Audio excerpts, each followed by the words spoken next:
காலமினி செல்லாது மனம் திரும்பு. கர்த்தர் வரும் காலம் இது மனம் திரும்பு. நியாய தீர்ப்பின் நாள் சமீபம் மனம் திரும்பு. நித்திய வாழ்வில் பங்கு பெற மனம் திரும்பு. காலமினி செல்லாது மனம் திரும்பு.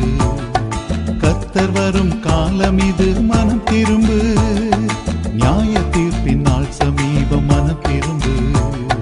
நித்திய வாழ்வில் பங்கு பெற மனம் திரும்பு. திரும்பிடு திரும்பிடு மனம் திரும்பிடு. நிலைத்திரு நிலைத்திரு அவரில் நிலைத்திரு. இயேசு வருகிறார், வேகம் வருகிறார்.